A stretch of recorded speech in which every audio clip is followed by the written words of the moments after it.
ಶ್ರೀಗುರುಭ್ಯೋ ನಮಃ ಪರಮಗುರುಭ್ಯೋ ನಮಃ. ಶ್ರೀಮದಾನಂದತೀರ್ಥಭಗವತ್ಪಾದಾಚಾರ್ಯಗುರುಭ್ಯೋ ನಮಃ. ಕಾಂತಾಯ ಕಲ್ಯಾಣಗುಣೈಕಧಾಮ್ನೇ ನವದ್ಯುನಾಥ ಪ್ರತಿಮಪ್ರಭಾಯ ನಾರಾಯಣಾಯ ಅಖಿಲಕಾರಣಾಯ ಶ್ರೀಪ್ರಾಣನಾಥಾಯ ನಮಸ್ಕರೋಮಿ. ಆತ್ಮೀಯರೇ, ಕೃತಿ ವಿವೃತ್ತಿ ವಾಹಿನಿಗೆ ಸುಸ್ವಾಗತ.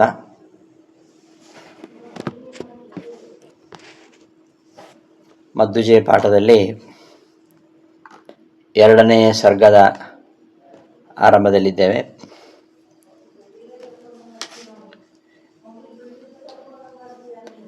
ಎರಡನೆಯ ಸರ್ಗ ಮೂರನೆಯ ಪದ್ಯ.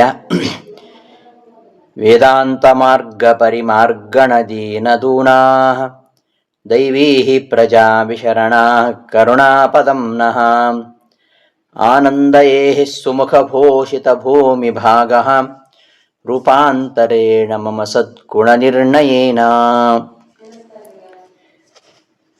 ಪರಮಾತ್ಮ ಮುಖ್ಯಪ್ರಾಣದೇವರಿಗೆ ಹೇಳ್ತಾ ಇದ್ದಾನೆ,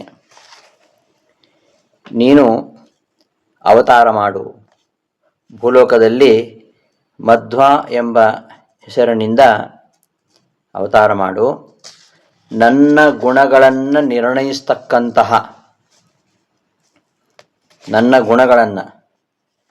ನಿರ್ಣಯಿಸ್ತಕ್ಕಂತಹ ನೀನು ಭೂಲೋಕದಲ್ಲಿ ಅವತಾರ ಮಾಡು. ಈಗಾಗಲೇ ಸಜ್ಜನರು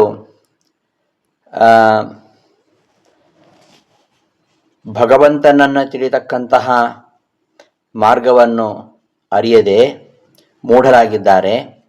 ಕಲಿಕಾಲದ ಪ್ರಾಬಲ್ಯದಿಂದಾಗಿ ಮತ್ತೆ ದುರ್ಮತಗಳ ದುಷ್ಪ್ರಭಾವದಿಂದಾಗಿ ಯಾವುದು ಸರಿ ಯಾವುದು ತಪ್ಪು ಎಂಬುದನ್ನು ನಿರ್ಧಾರ ಮಾಡಲಿಕ್ಕಾಗದೆ ಅವರು ದಾರಿ ತಪ್ತಾ ಇದ್ದಾರೆ. ಅಂತಹ ಸಜ್ಜನರ ರಕ್ಷಣೆಗೋಸ್ಕರವಾಗಿ ನೀ ಅವತಾರ ಮಾಡು. ವೇದಾಂತ ಮಾರ್ಗ ಪರಿಮಾರ್ಗಣ ದೀನದೂನಾಹ, ಅವರೆಲ್ಲ ವೇದಾಂತ ಮಾರ್ಗವನ್ನು ಪರಿಮಾರ್ಗಣ, ವೇದಾಂತದ ದಾರಿ ಯಾವುದು ಅದನ್ನು ಹುಡುಕ್ತಾ ಅವರು ತುಂಬ ಕಷ್ಟಕ್ಕೊಳಗಾಗಿದ್ದಾರೆ. ಯಾವುದು ಸರಿಯಾದ ದಾರಿ, ಉಪನಿಷತ್ತುಗಳ ದಾರಿ ಯಾವುದು, ಇದನ್ನು ವಿಚಾರ ಮಾಡಲಿಕ್ಕೆ ಅವರು ವಿಚಾರ ಶೂನ್ಯರಾಗಿದ್ದಾರೆ, ದೀನರಾಗಿದ್ದಾರೆ. ಅಂತಹ ಅವರನ್ನು ದುಃಖಗೊಂಡಂತಹ ಅವರನ್ನು ಉಪನಿಷತ್ತುಗಳ ಅರ್ಥವನ್ನು ಸರಿಯಾಗಿ ಬೋಧಿಸುವ ಮೂಲಕವಾಗಿ ಬ್ರಹ್ಮಸೂತ್ರಗಳ ಅರ್ಥವನ್ನು ವಿಚಾರ ಮಾಡಿ ಅದು ಸರಿಯಾಗಿ ತಿಳಿಯದೆ ಅವರು ದುಃಖಿತರಾಗಿದ್ದಾರೆ. ಅವರಿಗೆ ಯಾರೂ ರಕ್ಷಕರಿಲ್ಲ. ಇವತ್ತು ಅವರಿಗೆ ಸರಿಯಾದ ಮಾರ್ಗವನ್ನು ತೋರಿಸೋರಿಲ್ಲ. ಆದ್ದರಿಂದ ಅಂತಹ ಅವರಿಗೆ ದೈವೀ ಪ್ರಜಾ ಅಂದರೆ ನನ್ನ ಸಂಬಂಧಿಕರು ಅಂತ. ದೇವನಿಗೆ ಸಂಬಂಧಪಟ್ಟದ್ದು ದೈವೀಹಿ. ದೇವ ಅಂದರೆ ಕ್ರೀಡಾದಿಗುಣ ವಿಶಿಷ್ಟನಾಗಿರತಕ್ಕಂಥ ಪರಮಾತ್ಮ, ಅವನಿಗೆ ಸಂಬಂಧಿಸಿದ್ದು ಅಂದರೆ ನನ್ನ ಸಂಬಂಧಿಕರಾಗಿರತಕ್ಕಂತಹ ಪ್ರಜೆಗಳನ್ನು ನೀನು ಸಂತೋಷಗೊಳಿಸು ಅಂತ ಈ ಪದ್ಯದಲ್ಲಿ ಹೇಳಿಕೊಟ್ಟಿದ್ದಾರೆ. ವೇದಾಂತ ಮಾರ್ಗ, ವೇದಾಂತ ಅಂದರೆ ವೇದಗಳ ಅಂತದಲ್ಲಿ ಇರತಕ್ಕಂಥದ್ದು. ವೇದಾಂತ ಅಂದರೆ ಉಪನಿಷತ್ತುಗಳು. ಉಪನಿಷತ್ತು ಇದು ಅಧ್ಯಾತ್ಮ ವಿದ್ಯೆ. ಈ ಉಪನಿಷತ್ತುಗಳು 2000ಕ್ಕೂ ಹೆಚ್ಚು ಉಪನಿಷತ್ತುಗಳಿವೆ. ಅದರಲ್ಲಿ ಮುಖ್ಯವಾಗಿರತಕ್ಕಂತಹ ಉಪನಿಷತ್ತುಗಳು 10 ಉಪನಿಷತ್ತುಗಳು. ಆ 10 ಉಪನಿಷತ್ತುಗಳು ಅವುಗಳನ್ನು ನಾವು ವೇದಾಂತ ಅಂತ ಕರಿತೇವೆ. ವೇದದ ಕೊನೆಯ ಭಾಗದಲ್ಲಿ ಇರುವಂಥದ್ದು. ಸಂಹಿತ, ಆರಣ್ಯಕ, ಬ್ರಾಹ್ಮಣ, ಉಪನಿಷತ್ತು ಅಂತ 4 ಸ್ತರದಲ್ಲಿ ವೇದ ವಿಕಾಸ ಹೊಂದಿರುವಂಥದ್ದು. ಮೊದಲನೇದು ಸಂಹಿತ, ಮಂತ್ರ ಅಂತಂತಾರೆ. ಸಂಹಿತ, ಬ್ರಾಹ್ಮಣ, ಆರಣ್ಯಕ, ಉಪನಿಷತ್ತು ಹೀಗೆ ವೇದದ ಕೊನೆಯಲ್ಲಿರುವುದರಿಂದ ಇದಕ್ಕೆ ವೇದಾಂತ ಅಂತ ಹೇಳ್ತಾರೆ.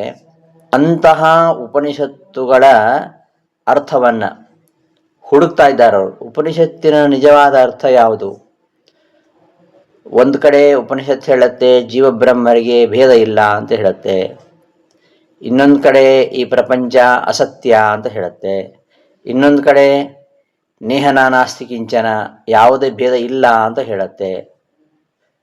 ಸ ಆತ್ಮ ತತ್ವಮಸಿ ಅನ್ನಲ್ಲಿ ಆ ಆತ್ಮನೇ ಆ ಬ್ರಹ್ಮನೇ ನೀನಾಗಿದ್ದೀಯಾ ಅಂತ ಹೇಳುತ್ತೆ. ಹಾಗಾಗಿ ವೇದದ ನಿಜವಾದ ಅರ್ಥ ಯಾವುದು? ಜೀವಬ್ರಹ್ಮೈಕ್ಯವೋ ಜೀವಬ್ರಹ್ಮ ಭೇದವೋ? ಇದನ್ನು ಅರಿಲಿಕ್ಕೆ ಅವರಿಗೆ ಗೊಂದಲ ಆಗಿದೆ. ಯಾಕೆಂದರೆ ಈಗಾಗಲೇ ವೇದವನ್ನು ಅರ್ಥೈಸಿಕೊಳ್ಳಿಕ್ಕೆ ಇರುವಂಥದ್ದು ಬ್ರಹ್ಮಸೂತ್ರ. ಬ್ರಹ್ಮಸೂತ್ರಗಳನ್ನು ವೇದವ್ಯಾಸ ರಚನೆ ಮಾಡಿದ್ದಾರೆ. ವೇದಾರ್ಥ ನಿರ್ಣಾಯಕವಾಗಿರತಕ್ಕಂತಹ ಬ್ರಹ್ಮಸೂತ್ರಗಳು. ಆ ಬ್ರಹ್ಮಸೂತ್ರಗಳಿಗೆ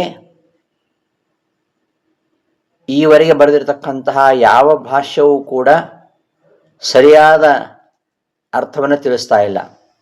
ಹಾಗಾಗಿ ಸಜ್ಜನರು ಗೊಂದಲಗೊಂಡಿದ್ದಾರೆ. ಅದಕ್ಕೋಸ್ಕರವಾಗಿ ಅವರು ತುಂಬ ಕಷ್ಟಪಡ್ತಾ ಇದ್ದಾರೆ.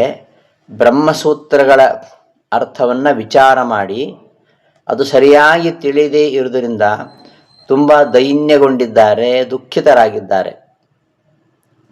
ಅಂತಹ ಅವರಿಗೆ ಯಾರವರು? ಅವರು ನನ್ನವರು ಅಂತ. ವಿಶರಣಾಹ ದೈವೀಹಿ ಪ್ರಜಾಹ. ವಿಶರಣ ಅಂದರೆ ಯಾರು ರಕ್ಷಣೆ ಇಲ್ಲ, ಅವರಿಗೆ ರಕ್ಷಣೆ ಮಾಡೋರಿಲ್ಲ. ಶರಣಾಹ ಅಂಥವರು, ಅವರಿಗೆ ಕರುಣಾಪದಂ, ಅವರು ಕರುಣೆಗೆ ಆಶ್ರಯ ಆಗಿದ್ದಾರೆ, ದಯೆಗೆ ಆಶ್ರಯರಾಗಿದ್ದಾರೆ.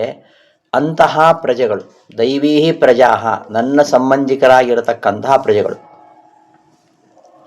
ಅವರನ್ನು ನೀನು ಆನಂದಗೊಳಿಸಬೇಕು ಅಂತಾದರೆ ನೀನು ರೂಪಾಂತರೇಣ ಮಮ ಸದ್ಗುಣ ನಿರ್ಣಯೇನ ಭೂಷಿತ ಭೂಮಿಭಾಗ ಅಲಂಕರಿಸಲ್ಪಟ್ಟ ಭೂಮಿಯ ಪ್ರದೇಶವುಳ್ಳವನಾಗಿ ನೀನು ಭೂಮಿಯನ್ನು ಭರತಖಂಡವನ್ನು ಅಲಂಕರಿಸಿ ಮಧ್ವರಾಗಿ ಅವತಾರ ಮಾಡಿ ಅವರನ್ನು ಸಂತೋಷಗೊಳಿಸಬೇಕು. ಹೇಗೆ ಸಂತೋಷಗೊಳಿಸಬೇಕು ಅಂದರೆ ನನ್ನ ಸ್ವರೂಪವನ್ನು, ನನ್ನ ನಿಜವಾದ ರೂಪವನ್ನು, ನನ್ನ ಸದ್ಗುಣಗಳನ್ನು ಅದನ್ನು ಅವರಿಗೆ ತಿಳಿಸುವ ಮೂಲಕವಾಗಿ ಅವರಿಗೆ ರಕ್ಷಣೆ ಕೊಡಬೇಕು ಅಂತ. ಬ್ರಹ್ಮಸೂತ್ರಗಳ ಅರ್ಥವನ್ನು ಈಗಾಗಲೇ 21 ಭಾಷೆಗಳನ್ನು ನಾವು ನೋಡಿದ್ವಿ. ಯಾವ ಭಾಷೆಗಳಲ್ಲಿಯೂ ಕೂಡ ಸರಿಯಾದ ಅರ್ಥವನ್ನು ಹೇಳಿಲ್ಲ. ಒಬ್ಬೊಬ್ಬ ಭಾಷ್ಯಕಾರ ಹಿಂದಿನ ಭಾಷೆಯನ್ನು ಖಂಡನೆ ಮಾಡ್ತಾನೆ ಬಂದಿದ್ದಾನೆ ಹೊರತು ತಾನು ಸರಿಯಾದ ಅರ್ಥವನ್ನು ಹೇಳಿಲ್ಲ.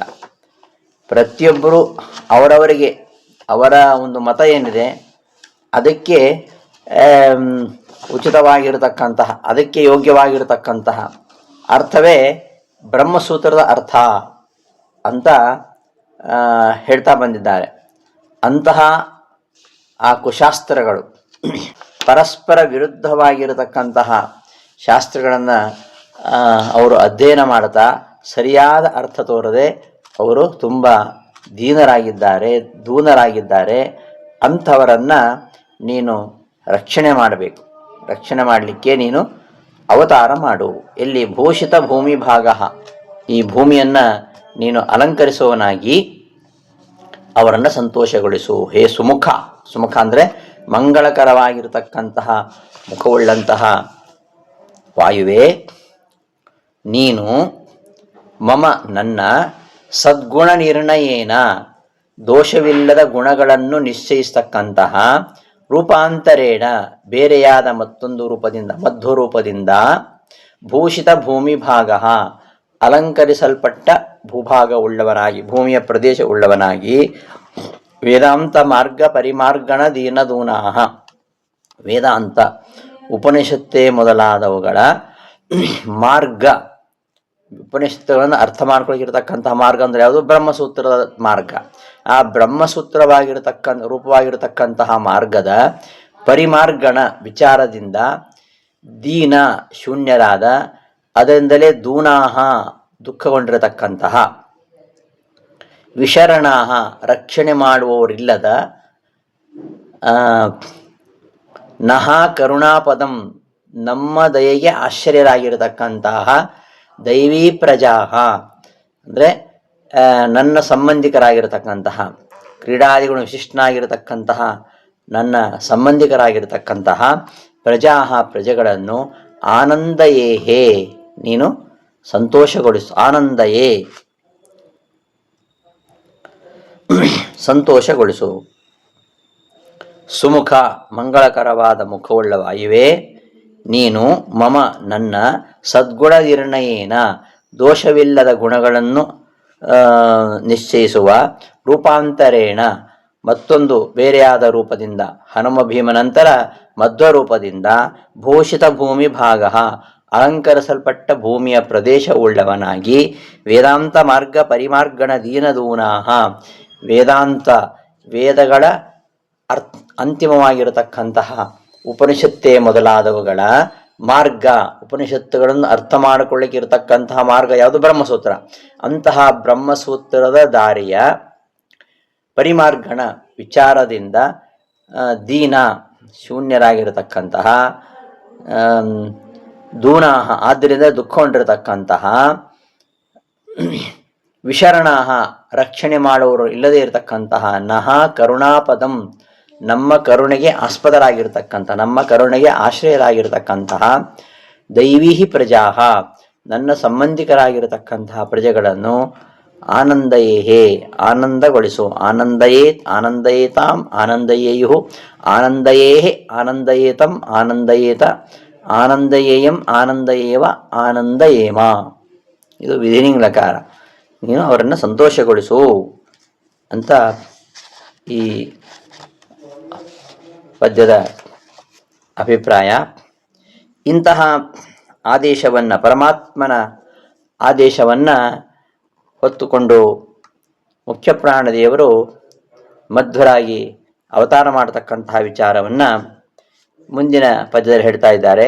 ಆದೇಶ ಮೌಳಿ ಮಣಿಮುಜ್ವಲ ವರ್ಣಮೇನಂ ಬದ್ಧಾಂಜಲಿರ್ಮರುದನರ್ಘ್ಯಮದತ್ತ ಮೂರ್ಧ್ನ ಹಾರಾವಲೀಮಿವ ಹೃದಾ ವಿಭುಧೇಂದ್ರ ಯಾಂಚಾಂ ಬಿಭ್ರನ್ನಿಜಾನು ಅನುಜಿಘೃಕ್ಷು ಅವಾತಿ ತೀರ್ಷತ್. ಆದೇಶ ಮೌಲಿಂ ಉಜ್ವಲವರ್ಣಂ ಏನಂ ಬದ್ಧಾಂಜಲಿ ಮರುತ್ ಅನರ್ಘ್ಯಂ ಅಧತ್ತ ಮೂರ್ಧ್ನಾ ಹಾರಾವಲೀಂ ಇವ ಹೃದಾ ವಿಭುಧೇಂದ್ರ ಯಾಂಚಾಂ ಬಿಭ್ರನ್ ನಿಜಾನ್ ಅನುಜಿಘೃಕ್ಷು ಅವಾತಿ ತೀರ್ಷತ್. ತನ್ನವರನ್ನ ಅನುಜಿಘೃಕ್ಷು ಅನುಗ್ರಹ ಮಾಡುವ ಇಚ್ಛೆಯುಳ್ಳವರಾಗಿ, ಅವಾತಿ ತೀರ್ಷತ್ ಅವರು ಅವತಾರ ಮಾಡಲಿಕ್ಕೆ ಇಚ್ಛಿಸಿದರು. ಮರುತ್ ಉಜ್ವಲವರ್ಣಂ ಅನರ್ಘ್ಯಂ ಏನಂ ಆದೇಶಮೌಲಿಮಣಿಂ ಬದ್ಧಾಂಜಲಿ ಮೂರ್ಧ್ನಾ ಅಧತ್ತ ಹೃದಾ ವಿಭುಧೇಂದ್ರ ಯಾಂಚಾಂ ಹಾರಾವಲೀಂ ಇವ ಬಿಭ್ರತ್ ನಿಜಾನ್ ಅನುಜಿಘೃಕ್ಷು ಅವಾತಿ ತೀರ್ಷತ್. ಮರುತ್ ಅಂದರೆ ವಾಯುದೇವರು ಈ ಭಗವಂತನ ಆಜ್ಞೆ, ಉಜ್ವಲವರ್ಣಂ ಅನರ್ಘ್ಯಂ ಏನಂ ಆದೇಶಂ, ಈ ಉಜ್ವಲವರ್ಣ ಅಂದರೆ ಪ್ರಕಾಶಮಾನವಾಗಿರತಕ್ಕಂತಹ ಅಕ್ಷರಗಳುಳ್ಳ ಆ ಪರಮಾತ್ಮನ ಆಜ್ಞೆ, ಪ್ರಕಾಶಮಾನವಾದ ಅಕ್ಷರಗಳುಳ್ಳ ಅರ್ಥಾತ್ ಮಂಗಳಕರವಾಗಿರತಕ್ಕಂತಹ ಅಕ್ಷರಗಳುಳ್ಳಂತಹ ಅನರ್ಘ್ಯಂ ಉತ್ತಮವಾಗಿರತಕ್ಕಂತಹ ಅಪ್ಪಣೆಯನ್ನು ವಾಯುದೇವರು ಕೈ ಮುಗಿದುಕೊಂಡು ಶಿರಸಾ ವಹಿಸಿದರು. ಆದೇಶ ಮೌಳಿ ಮಣಿಂ ಅವರ ಆದೇಶ, ಅಪ್ಪಣೆ ಎಂಬ ಮೌಳಿ ಮಣಿ, ಮೌಳಿ ಅಂದರೆ ಕಿರೀಟ, ಆ ಮೌಳಿ ಮಣಿಂ ಅಂದರೆ ಉತ್ತಮವಾಗಿರತಕ್ಕಂತಹ ಕಿರೀಟ, ಪರಮಾತ್ಮನ ಆಜ್ಞೆ ಎಂಬ ಕಿರೀಟವನ್ನು ಕೈ ಮುಗಿದುಕೊಂಡು ತಲೆಯಿಂದ ಧರಿಸಿದರು. ಬದ್ಧಾಂಜಲಿ ಕೈ ಮುಗಿದುಕೊಂಡವರಾಗಿ, ಮೂರ್ಧ್ನ ಅಧತ್ತ ತಲೆಯಿಂದ ಧರಿಸಿದರು.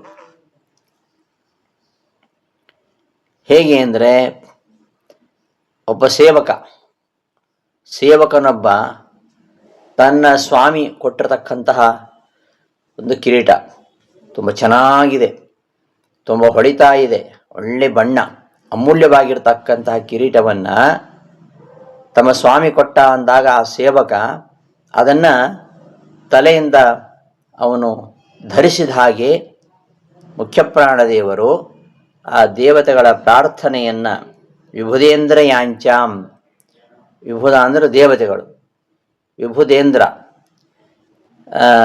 ದೇವತೆಗಳ ಒಡೆಯ, ದೇವೋತ್ತಮರ ಪ್ರಾರ್ಥನೆಯನ್ನು ಚಿಂತಿಸ್ತಾ ಭಕ್ತರಿಗೆ ಅನುಗ್ರಹ ಮಾಡಬೇಕು ಅಂತ ನಿಜಾನ್ ಅನುಜಿಗೃಕ್ಷು, ತನ್ನ ಭಕ್ತರನ್ನು ಅನುಜಿಗೃಕ್ಷು ಅನುಗ್ರಹ ಮಾಡಬೇಕೆಂಬ ಇಚ್ಛೆ ಉಳ್ಳವರಾಗಿ ಅವರು ಅವತಾರ ಮಾಡಲಿಕ್ಕೆ ಇಚ್ಛಿಸಿದರು ಅಂತ ಈ ಪದ್ಯದ ತಾತ್ಪರ್ಯ. ಅನ್ವಯಾನುಸಾರ ಅರ್ಥ ನೋಡೋಣ. ಮರುತ್ ವಾಯುದೇವರು ಉಜ್ವಲ ವರ್ಣಂ, ಉಜ್ವಲ ಮಂಗಳಕರವಾದ, ವರ್ಣಂ ಅಕ್ಷರಗಳುಳ್ಳ ಅಥವಾ ಒಳ್ಳೆ ಬಣ್ಣವುಳ್ಳ, ಕಿರೀಟ ಎಂಬ ಅರ್ಥದಲ್ಲಿ ಬಣ್ಣ, ಒಳ್ಳೆ ಅಕ್ಷರಗಳುಳ್ಳ, ಅನರ್ಘ್ಯಂ ಅಮೂಲ್ಯವಾಗಿರತಕ್ಕಂತಹ, ಬೆಲೆ ಬಾಳತಕ್ಕಂತಹ, ಏನಂ ಈ ಆದೇಶ, ಪರಮಾತ್ಮ ಮಾಡಿರತಕ್ಕಂತಹ ಆದೇಶ ಮೌಲಿಮಣಿಂ, ಆದೇಶವೆಂಬ ಅಪ್ಪಣೆ ಎಂಬ ಮೌಲಿಮಣಿಂ ಉತ್ತಮವಾಗಿರತಕ್ಕಂತಹ ಕಿರೀಟವನ್ನು ಬದ್ಧಾಂಜಲಿ ಕೈ ಮುಗಿದುಕೊಂಡವರಾಗಿ ಮೂರ್ಧ್ನ ತಲೆಯಿಂದ ಅಧತ್ತ ಧರಿಸಿದರು.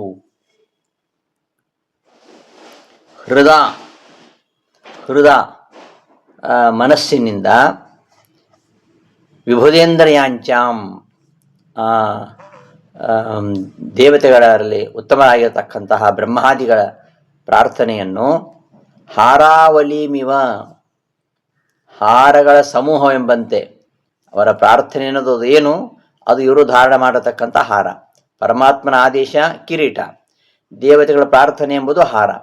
ಹೀಗೆ ಕಿರೀಟ ಹಾರಗಳನ್ನು ಧಾರಣ ಮಾಡಿದವರಾಗಿ ದೇವತೆಗಳ ಪ್ರಾರ್ಥನೆ ಎಂಬ ಹಾರಾವಲೀಂ, ಹಾರಗಳ ಸಮೂಹದಂತೆ ಇರತಕ್ಕಂತಹ ಆ ಪ್ರಾರ್ಥನೆಯನ್ನು ಬಿಭ್ರತ್ ಧರಿಸಿದವರಾಗಿ ನಿಜಾನ್ ತನ್ನ ಭಕ್ತರನ್ನು ಅನುಜಿಗೃಕ್ಷು ಅನುಗ್ರಹ ಮಾಡಬೇಕೆಂಬ ಇಚ್ಛೆವುಳ್ಳವರಾಗಿ ಅವಾತಿ ತೀರ್ಷತ್ ಅವತಾರ ಮಾಡಲು ಅಪೇಕ್ಷಿಸಿದರು ಅಂತ ಪದಾರ್ಥ. ಮರುತು ಮುಖ್ಯಪ್ರಾಣದೇವರು ಉಜ್ವಲ ವರ್ಣಂ, ಒಳ್ಳೆ ಶ್ರೇಷ್ಠವಾಗಿರತಕ್ಕಂತಹ ಪ್ರಕಾಶಮಾನವಾಗಿರತಕ್ಕಂತಹ ವರ್ಣವುಳ್ಳ, ಅನರ್ಘ್ಯಂ ಅತ್ಯಂತ ಬೆಲೆ ಬಾಳತಕ್ಕಂತಹ ಅಮೂಲ್ಯವಾದ, ಏನಂ ಈ ಆದೇಶ ಮೌಲಿಮಣಿಂ ಪರಮಾತ್ಮನ ಅಪ್ಪಣೆ ಎಂಬ ಶ್ರೇಷ್ಠವಾದ ಕಿರೀಟವನ್ನು ಬದ್ಧಾಂಜಲಿ ಕೈ ಜೋಡಿಸಿಕೊಂಡವರಾಗಿ ಮೂರ್ಧ್ನ ಅಧತ್ತ, ಮೂರ್ಧ್ನ ತಲೆಯಿಂದ ಅಧತ್ತ ಧರಿಸಿದರು. ಹಾಗೆಯೇ ಹೃದ ಅಂದರೆ ಮನಃಪೂರ್ವಕವಾಗಿ ಮನಸ್ಸಿನಿಂದ ವಿಭುಧೇಂದ್ರಯಾಂಚಾಂ ಆ ದೇವತೆಗಳ ಪ್ರಾರ್ಥನೆಯನ್ನು ಹಾರಾವಲಿಮಿವ ಹಾರಗಳ ಸಮೂಹವನ್ನೆಂಬಂತೆ ಬಿಭ್ರತ್ ಧರಿಸಿದವರಾಗಿ ನಿಜಾನ್ ಅನುಜಿಗೃಕ್ಷು ತನ್ನವರನ್ನು ಅನುಗ್ರಹ ಮಾಡಬೇಕೆಂಬ ಇಚ್ಛೆವುಳ್ಳರಾಗಿ ಅವಾತಿ ತೀರ್ಷತ್ ಅವತಾರ ಮಾಡಿದರು, ಅವತಾರ ಮಾಡಲು ಅಪೇಕ್ಷಿಸಿದರು ಅಂತ ಈ ಪದ್ಯದ ಪದಾರ್ಥ. ಆದೇಶ ಮೌಲಿ ಮಣಿಂ, ಆದೇಶವೇ ಮೌಲಿಮಣಿ, ಆದೇಶ ಏವ ಮೌಲಿಮಣಿ, ಆದೇಶ ಮೌಲಿಮಣಿ ತಮ್ ಆದೇಶ ಮೌಲಿಮಣಿಂ. ಎಂಥದ್ದು ಕಿರೀಟ ಅಂದರೆ ಉಜ್ವಲ ವರ್ಣಮೇನಂ, ಉಜ್ವಲಾ ವರ್ಣಾ ಯಸ್ಮಿನ್ ಸಹ ಉಜ್ವಲ ವರ್ಣಂ, ಉಜ್ವಲವಾಗಿರತಕ್ಕಂತಹ ಪ್ರಕಾಶಮಾನವಾಗಿರತಕ್ಕಂತಹ ಅಕ್ಷರವುಳ್ಳದ್ದು, ಪ್ರಕಾಶಮಾನವಾಗಿರತಕ್ಕಂತಹ ಬಣ್ಣವುಳ್ಳದ್ದು. ಅದ್ಯಾವುದು ಕಿರೀಟಕ್ಕೆ ವಿಶೇಷಣ. ಬದ್ಧಾಂಜಲಿ ಬದ್ಧವಾದ ಅಂಜಲಿ ಉಳ್ಳವ, ಬದ್ಧ ಅಂಜಲಿ ಏನು ಸಹ ಬದ್ಧಾಂಜಲಿ ಅಂತಹ ಅನರ್ಘ್ಯವಾಗಿರತಕ್ಕಂತಹ ನೈವೇದ್ಯತೆ ಅರ್ಘ ಯಸ್ಯ ಸಹ ಅನರ್ಘ್ಯ ಅಂತಹ ಭಗವಂತನ ಆದೇಶವನ್ನು ಕಿರೀಟದ ಹಾಗೆ ಧಾರಣ ಮಾಡಿದರು.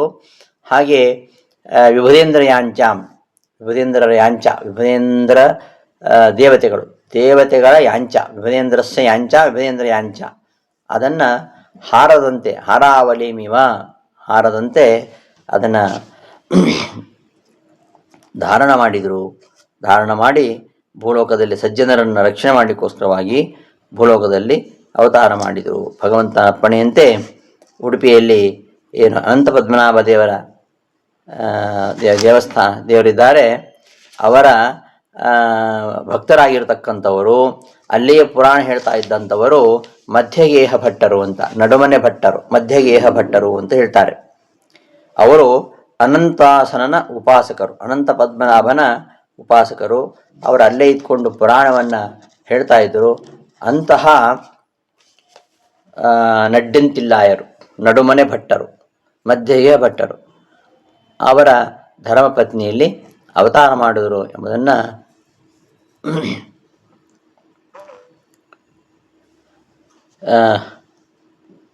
ತಿಳಿಸ್ತಾ ಇದ್ದಾರೆ. ಇಷ್ಟು ಈ ಒಂದು ಪದ್ಯದ ಅಭಿಪ್ರಾಯ.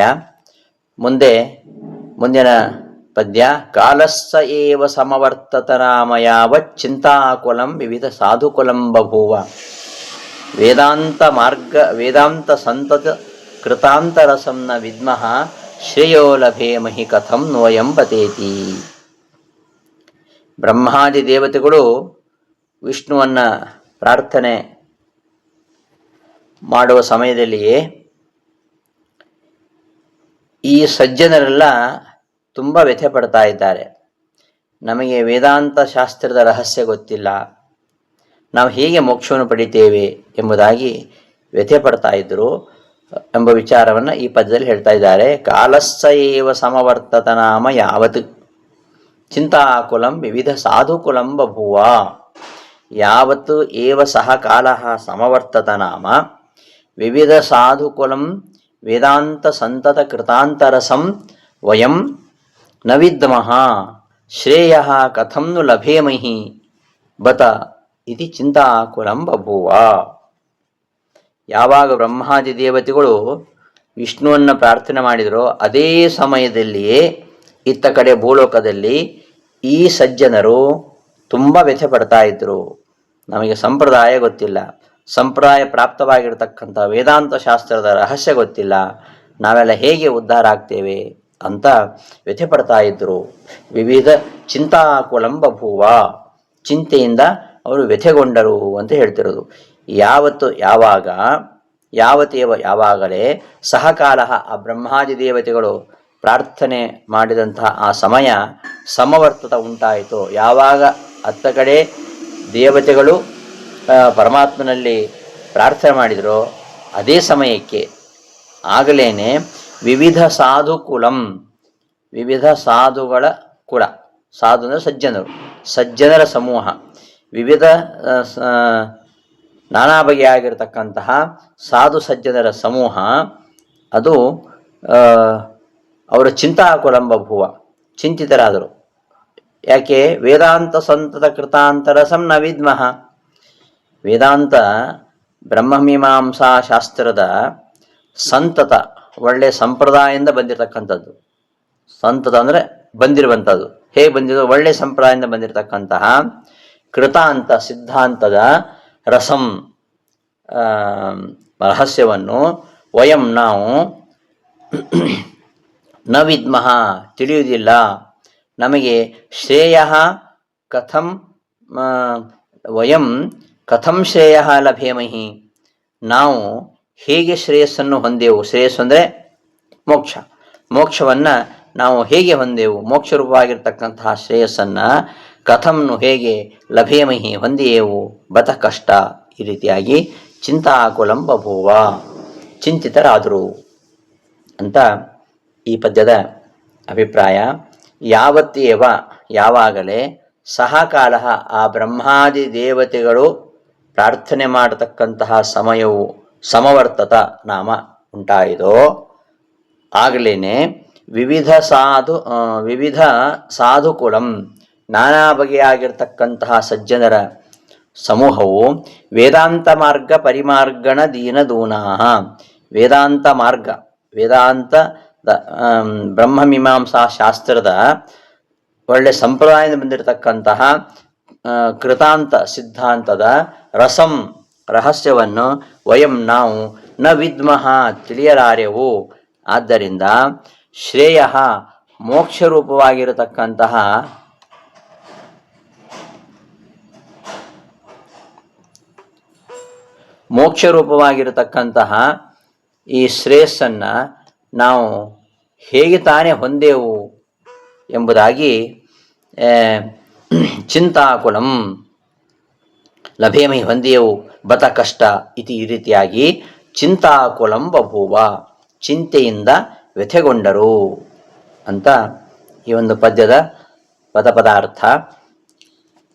ಅಷ್ಟೊತ್ತಿಗೆ ಏನಾಯಿತು ಅಂದರೆ ಉಡುಪಿಯಲ್ಲಿ ಒಂದು ಸಂಭ್ರಮ, ಮಕರ ಸಂಕ್ರಾಂತಿ ಉತ್ಸವ.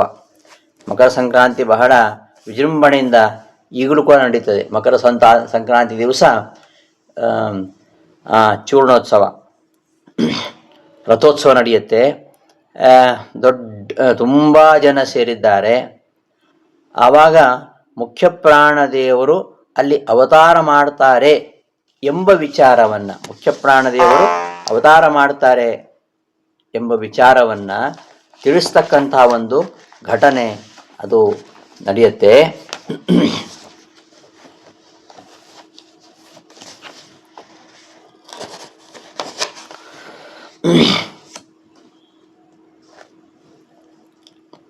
ಉಡುಪಿಯ ಅನಂತೇಶ್ವರ ದೇವಾಲಯದಲ್ಲಿ ಒಂದು ಉತ್ಸವ ನಡೀತಾ ಇದೆ. ಆ ಉತ್ಸವದಲ್ಲಿ ಒಬ್ಬ ಭವಿಷ್ಯವನ್ನು ನುಡಿತಾನೆ. ಪರಮಾತ್ಮನ ಆಜ್ಞಾನುಸಾರ ಅಲ್ಲಿ ವಾಯುದೇವರು ಅವತಾರ ಮಾಡಲಿಕ್ಕಿದ್ದಾರೆ. ಆ ಅವತಾರ ಮಾಡುವ ಸಂದರ್ಭದಲ್ಲಿ ಒಂದು ಅನಂತೇಶ್ವರನ ಉತ್ಸವ ನಡೀತು. ಮಹೋತ್ಸವಕ್ಕೆ ತುಂಬ ಜನ ಸೇರಿದ್ದಾರೆ. ಜನರು ನೋಡ್ತಾ ಇರುವಂತೆಯೇ ಒಬ್ಬ ಮನುಷ್ಯ, ಅವನಿಗೆ ನಡಿಲಿಕ್ಕೆ ಬರಲ್ಲ. ನಡಿಲಿಕ್ಕೆ ಬರದಿರತಕ್ಕಂತಹ ಮನುಷ್ಯ, ಅವನು ಮಾತು ಕೂಡ ಬರಲ್ಲ, ಅವನಿಗೆ ಮೂಕ, ನಡಿಲಿಕ್ಕೆ ಬರಲ್ಲ. ಅಂತಹ ಒಬ್ಬ ಮಂದ ಬುದ್ಧಿಯ ಮನುಷ್ಯ ಅಲ್ಲೇ ದೇವಾಲಯದಲ್ಲಿ ಒಂದು ಶಿಲಾಮಯವಾಗಿರ್ತಕ್ಕಂತಹ ಧ್ವಜಸ್ತಂಭ ಇದೆ. ಈಗಲೂ ಕೂಡ ನೋಡ್ಬೋದು. ಅನಂತೇಶ್ವರನ ದೇವಸ್ಥಾನ ಎದುರು ಒಂದು ಶಿಲಾಮಯವಾಗಿರ್ತಕ್ಕಂತಹ ಸ್ತಂಭ ಇದೆ. ಆ ಸ್ತಂಭವನ್ನು ಹತ್ತಿಬಿಟ್ಟ ಅವನಿಗೆ ನಡಿಲಿಕ್ಕೆ ಬರಲ್ಲ, ನಡಿಲಿಕ್ಕೆ ಬರೋದಿಲ್ಲ, ಮಾತಾಡ್ಲಿಕ್ಕೆ ಬರಲ್ಲ. ಅಂತಹ ಒಬ್ಬ ಮಂದ ಬುದ್ಧಿಯ ಮನುಷ್ಯ ಆ ದೇವಾಲಯದ ಎದುರಿಗಿರ್ತಕ್ಕಂತಹ ಆ ಶಿಲಾಮಯವಾಗಿರ್ತಕ್ಕಂಥ ಧ್ವಜಸ್ತಂಭವನ್ನು ಸರಸರ ಏರಿಬಿಟ್ಟ. ಏರಿ ಅದರ ತುದಿಯಲ್ಲಿ ಕುಣಿತಾ ಇದ್ದಾನೆ. ನಡಿಲಿಕ್ಕೆ ಬರದೇ ಇದ್ದವನು ಧ್ವಜಸ್ತಂಭದ ಮೇಲೆ ಅವನು ನರ್ತನ ಮಾಡ್ತಾ ಇದ್ದಾನೆ. ವಿವಿಧ ರೀತಿಯ ಭಂಗಿಯ ಅಭಿನಯಗಳನ್ನು, ನರ್ತನ ಅಭ್ಯಾಸ ಮಾಡಿದವರಂತೆ ವಿವಿಧ ಭಂಗಿಯ ಅಭಿನಯಗಳನ್ನು ತೋರಿಸ್ತಾ ತನ್ನ ಎರಡೂ ಕೈಗಳನ್ನು ಮೇಲೆತ್ತಿ ದೊಡ್ಡ ಧ್ವನಿಯಿಂದ, ಆ ಉತ್ಸವದಲ್ಲಿ ತುಂಬ ಜನ ಇದ್ದಾರೆ, ಕೇಳಿಸೋದಿಲ್ಲ ಮಾತಾಡೋದು, ಅಂತಹ ಗದ್ದಲದಲ್ಲಿ ಕೂಡ ದೊಡ್ಡ ಧ್ವನಿಯಿಂದ ಎಲ್ಲರಿಗೂ ಕೇಳುವ ಹಾಗೆ ಹೇಳ್ತಾನೆ. ಏನು? ಸಜ್ಜನರೇ, ನಿಮಗೆ ತತ್ವೋಪದೇಶವನ್ನು ಮಾಡತಕ್ಕಂತಹ ಒಬ್ಬ ಸರ್ವಜ್ಞನಾಗಿರತಕ್ಕಂತಹ ಮಹಾಪುರುಷ ಅವ ಬಹಳ ಬೇಗನೆ ಇಲ್ಲಿ ಹತ್ತಿರದಲ್ಲಿ ಅವತರಿಸ್ತಾನೆ. ಅಷ್ಟೇ ಹೇಳಿದ್ದು. ಅವನಿಗೆ ಮಾತಾಡ್ಲಿಕ್ಕೆ ಬರಲ್ಲ, ನಡ್ಲಿಕ್ಕೆ ಬರಲ್ಲ. ಅಂತಹ ಒಬ್ಬ ಮಂದ ಬುದ್ಧಿ ಸರಸರನೆ ಆ ಧ್ವಜಸ್ತಂಭವನ್ನು ಏರಿ ಅದರ ಮೇಲೆ ನಿಂತುಕೊಂಡು ನರ್ತನ ಮಾಡುತ್ತಾ ಸದ್ಯದಲ್ಲಿಯೇ ನಿಮಗೆ ತತ್ವಜ್ಞಾನೋಪದೇಶವನ್ನು ಮಾಡತಕ್ಕಂತಹ ಸರ್ವಜ್ಞನಾಗಿರ್ತಕ್ಕಂತಹ ಮಹಾಪುರುಷನೊಬ್ಬ ಇಲ್ಲೇ ಹತ್ತಿರದಲ್ಲಿ ಅಂದರೆ ಪಾಚಕದಲ್ಲಿ ಹತ್ತಿರದಲ್ಲಿಯೇ ಅವತಾರ ಮಾಡ್ತಾನೆ ಅಂತ ಹೇಳಿ ಆ ಸ್ತಂಭದಿಂದ ಸರಸರನ್ನ ಕೆಳಗಿಳಿದ. ಮೊದಲಿನ ಹಾಗೆ ಮಾತು ಬರದವನಂತೆ, ನಡಲಿಕ್ಕೆ ಆಗದವನಂತೆ ಮಂದ ಬುದ್ಧಿವನಾಗಿ ಒಂದು ಸ್ಥಳದಲ್ಲಿ ಹೋಗಿ ಕೂತ್ಕೊಂಡ್ಬಿಟ್ಟ. ಹೀಗೆ ಅನಂತಾಸನ ದೇವರು ಅವನ ಮೂಲಕವಾಗಿ ಹೇಳಿಸಿದ್ದಾರೆ. ಅಲ್ಲಿ ಅದನ್ನು ಕೇಳಿ ವಿಶ್ವಜ್ಞ ಏವ ಭಗವಾನ್ ಅಚಿರಾದ ಹೇತಿ, ವಾಯುದೇವರ ಮೂರನೇ ಅವತಾರದ ಸೂಚನೆಯನ್ನು ಕೊಡ್ತಾನವನು. ಪರಮಾತ್ಮನೇ ಅವನ ಮೂಲಕವಾಗಿ ಮಧ್ವಾಚಾರ್ಯರ ಅವತಾರದ ಒಂದು ಸೂಚನೆಯನ್ನು ಕೊಡ್ತಾ ಇದ್ದಾರೆ. ಆ ಪರಮಾತ್ಮ ಆಜ್ಞಾನುಸಾರವಾಗಿ ಆ ಅನಂತಾಸನ ದೇವರು ನುಡಿಸಿದ ಭವಿಷ್ಯವಾಣಿಯಂತೆ ಆ ರಜತಪೀಠಪುರದ ಉಡುಪಿ ಹತ್ತಿರದಲ್ಲಿ ಇರತಕ್ಕಂತಹ ಪಾಚಕ ಕ್ಷೇತ್ರ, ಪವಿತ್ರಂ ಪಾಚಕಂ ಕ್ಷೇತ್ರಂ ಕೋನ ಸೇವೇತ ಕೋವಿದ ಅಂತ ವಾದಿರಾಜರು ಕೇಳ್ತಾರೆ. ಯಾರು ತಾನೇ ಪಾಚಕವನ್ನು ಸೇವಿಸುವುದಿಲ್ಲ? ಏನು ಅಂತಹ ಮಹಿಮೆ ಅಂದರೆ, ಪ್ರಾಣೇಶ್ವರ ಮುಖ್ಯಪ್ರಾಣದೇವರು ಅವತಾರ ಮಾಡಿರತಕ್ಕಂತಹ ಸ್ಥಳ ಅದು. ಅಂತಹ ಪಾಜಕವನ್ನು ಯಾರು ತಾನೇ ಸೇವಿಸುವುದಿಲ್ಲ ಅಂತ ವಾದಿರಾಜರು ಕೇಳ್ತಾರೆ. ಅಂತಹ ಪಾಚಕ ಕ್ಷೇತ್ರದಲ್ಲಿ ವಾಸವಾಗಿರತಕ್ಕಂತಹ ಮಧ್ಯಗೇಹ ಭಟ್ಟರು, ಆ ಮಧ್ಯಗೇಹ ಭಟ್ಟರ ಕುಲದೇವರು ಈ ಅನಂತಾಸನ ದೇವರು. ಅಂತಹ ಆ ಮಧ್ಯಗೇಹ ದಂಪತಿಗಳು ಪಯೋವ್ರತ ಮೊದಲಾದ ಕಠಿಣ ವ್ರತಗಳನ್ನು ಆಚರಿಸಿ ಅವರು ತಮ್ಮನ್ನು ಹಾಗೂ ಜಗತ್ತಿರತಕ್ಕಂತಹ ಸಾತ್ವಿಕ ಜೀವರ ಉದ್ಧಾರವನ್ನು ಮಾಡತಕ್ಕಂತಹ ಒಬ್ಬ ಮಗನನ್ನು ಕರುಣಿಸಬೇಕು ಅಂತ ಪರಮಾತ್ಮನಲ್ಲಿ ಪ್ರಾರ್ಥನೆ ಮಾಡ್ತಾ ಇದ್ರು. ಅಂತಹ ಮಧ್ಯಗೇಹ ಭಟ್ಟರ ಆ ಪ್ರಾರ್ಥನೆಯನ್ನು ಪೂರೈಸಲಿಕ್ಕೋಸ್ಕರವಾಗಿ, ಅವರ ಮನೋಭಿಲಾಷೆಯನ್ನು ಪೂರೈಸಲಿಕ್ಕೋಸ್ಕರವಾಗಿ ವಾಯುದೇವರ 3ನೇ ಅವತಾರ ಮಧ್ವಾಚಾರ್ಯರ ಅವತಾರ ಅವರ ಮೂಲಕವಾಗಿ ಆಗ್ತಾ ಇದೆ. ಅದನ್ನು ಅನುಗ್ರಹ ಮಾಡಿದ್ದಾನೆ ಮಧ್ಯಗೇಹ ಭಟ್ಟರಿಗೆ. ಹಾಗಾಗಿ ಆ ಸತ್ಯ ಸಂಕಲನಾಗಿರ್ತಕ್ಕಂತಹ ಪರಮಾತ್ಮನ ಆಜ್ಞೆಯನ್ನು ಶಿರಸ ವಹಿಸಿ ಜೀವೋತ್ತಮರಾಗಿರ್ತಕ್ಕಂತಹ ಮುಖ್ಯಪ್ರಾಣದೇವರು ಮಧ್ಯಗೇಹ ಭಟ್ಟರ ಪವಿತ್ರ ದಂಪತಿಗಳಲ್ಲಿ ಅವತಾರ ಮಾಡ್ತಾರೆ.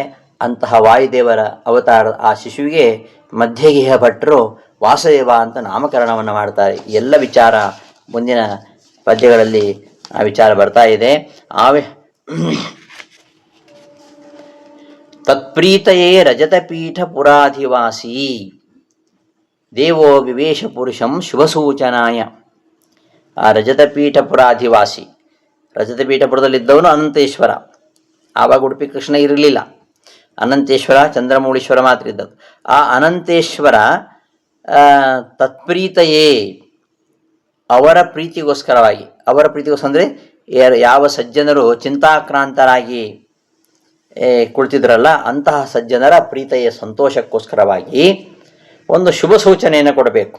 ಮುಖ್ಯಪ್ರಾಣದೇವರು ಮಧ್ವಾಚಾರ್ಯರಾಗಿ ಅವತಾರ ಮಾಡ್ತಾರೆ ಎಂಬ ಶುಭ ಸೂಚನೆಯನ್ನು ಕೊಡಬೇಕು ಅಂತ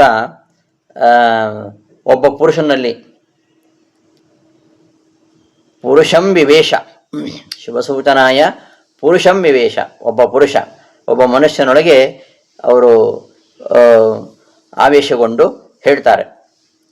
ಮಹಿತಾಯ ಮಹಾಜನೌಘೆ ಕೋಲಾಹಲೇನ ಸಕುತು ಹಲಿನಿ ಪ್ರವೃತ್ತೆ. ಉತ್ಸವ ನಡೆದಿದೆ, ಮಕರ ಸಂಕ್ರಾಂತಿ ಉತ್ಸವ, ತುಂಬ ಸಂಭ್ರಮ, ತುಂಬ ಜನ ಸೇರಿದ್ದಾರೆ. ಅಂತಹ ಸಂದರ್ಭದಲ್ಲಿ ಈ ಚಿಂತಾಕ್ರಾಂತರಾಗಿರತಕ್ಕಂತಹ ಸಜ್ಜನರ ಸಂತೋಷಕ್ಕೋಸ್ಕರವಾಗಿ ಮುಖ್ಯಪ್ರಾಣರು ಅವತಾರ ಮಾಡ್ತಾರೆ ಅಂತ ಒಬ್ಬ ದೊಡ್ಡ ಮನುಷ್ಯನಲ್ಲಿ ಆವೇಶಗೊಂಡರು ಅನಂತಾಸನ ದೇವರು ಅಂತ ಈ ಪದ್ಯದಲ್ಲಿ ಹೇಳಿಕೊಟ್ಟಿದ್ದಾರೆ. ತತ್ಪ್ರೀತಯೇ ರಜತಪೀಠ ಪುರಾಧಿವಾಸಿ, ರಜತಪೀಠ ಪುರಾಧಿವಾಸಿ ದೇವ ತತ್ಪ್ರೀತಯೇ ಶುಭಸೂಚನಾಯ ಪುರುಷಂ ಮಹಿತಾಯ ಮಹಾಯ ಕೋಲಾಹಲೇನ ಪ್ರಾಪ್ತೆ ಮಹಾಜನೌಕೆ ಸಕುತೂಹಲಿನಿ ಪ್ರವೃತ್ತೆ ವಿವೇಶ. ರಜತಪೀಠ ಪುರಾಧಿವಾಸಿ, ಉಡುಪಿಯಲ್ಲಿ ವಾಸ ಮಾಡಿಕೊಂಡಿರುವ ದೇವ ಅನಂತಾಸನ ದೇವರು ತತ್ಪ್ರೀತೆಯೇ ಚಿಂತಾಕ್ರಾಂತರಾಗಿರತಕ್ಕಂತಹ ಆ ಸಜ್ಜನರ ಸಂತೋಷಕ್ಕೋಸ್ಕರವಾಗಿ ಶುಭ ಸೂಚನಾಯ ಮುಖ್ಯಪ್ರಾಣದೇವರ ಅವತಾರ ರೂಪವಾಗಿರತಕ್ಕಂತಹ ಮಂಗಳವನ್ನು ಸೂಚಿಸಲಿಕ್ಕೋಸ್ಕರವಾಗಿ ಪುರುಷಂ ಒಬ್ಬ ಮನುಷ್ಯನನ್ನು ಮಹಿತಾಯ ಪೂಜ್ಯವಾದ ಮಹಿತಾಯ ಪೂಜ್ಯವಾದ ಮಹಾಸಂಕ್ರಾಂತಿಯ ಅಂದರೆ ಉತ್ಸವ, ಮಹಾಸಂಕ್ರಾಂತಿಯ ಉತ್ಸವಕ್ಕಾಗಿ ಕೋಲಾಹಲೇನ ಸಂಭ್ರಮದಿಂದ ಪ್ರಾಪ್ತೆ ಬಂದಿರುವ ಮಹಾಜನೋಗೆ ದೊಡ್ಡ ಜನರ ಗುಂಪು ಕುತೂಹಲಿನಿ ಕುತೂಹಲ ಉಳ್ಳವರಾಗುತ್ತಿರಲು, ಕುತೂಹಲವುಳ್ಳ ಆ ಜನರು ಉಡುಪಿಯಲ್ಲಿ ಪ್ರವೃತ್ತಿ ಇರಲು ವಿವೇಶ, ಒಬ್ಬ ದೊಡ್ಡ ಪುರುಷನಲ್ಲಿ ಆವೇಶಗೊಂಡ್ರು ಅಂತ.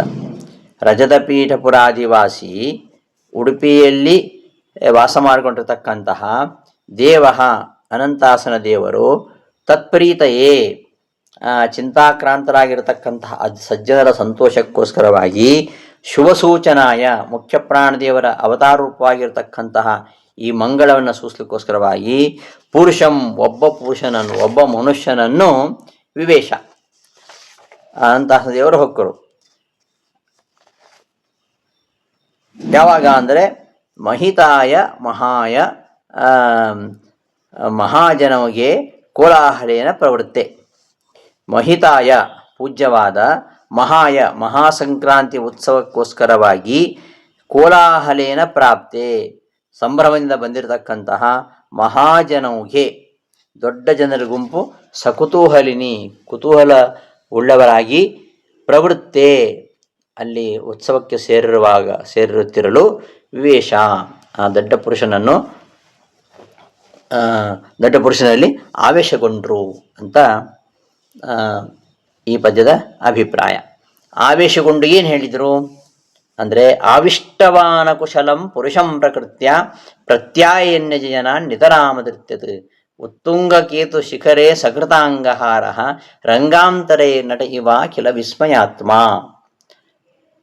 ಆ ಅನಂತಾಸನ ದೇವರು ಒಬ್ಬ ದೊಡ್ಡ ಮನುಷ್ಯನಲ್ಲಿ ಆವೇಶಗೊಂಡು ಎಲ್ಲರಿಗೂ ಆಶ್ಚರ್ಯ ಉಂಟು ಮಾಡುವ ಹಾಗೆ ಮಾಡ್ತಾ ಇದ್ದಾರೆ. ಆ ಒಬ್ಬ ದಡ್ಡ, ಅವನಿಗೆ ನಡಿಲಿಕ್ಕೆ ಬರಲ್ಲ, ಮಾತಾಡ್ಲಿಕ್ಕೆ ಬರಲ್ಲ, ಅಂತಹ ಒಬ್ಬ ವ್ಯಕ್ತಿಯ ಒಳಗೆ ಸೇರಿಕೊಂಡು ತನ್ನ ಭಕ್ತರನ್ನು ನಂಬಿಸ್ತಾ ಮುಂದಿನ ಶುಭ ಸೂಚನೆಯನ್ನು ಕೊಡ್ತಾ ಇದ್ದಾನೆ. ಆ ವಿಚಾರವನ್ನು ಮುಂದಿನ ಪಾಠದಲ್ಲಿ ನೋಡೋಣ ಅಂತ ಹೇಳ್ತಾ ಈ ದಿನದ ಪಾಠವನ್ನು ಸಮಾಪ್ತಿಗೊಳಿಸ್ತೇನೆ. ಶ್ರೀಕೃಷ್ಣ ಅರ್ಪಣಮಸ್ತು. ಧನ್ಯವಾದಗಳು.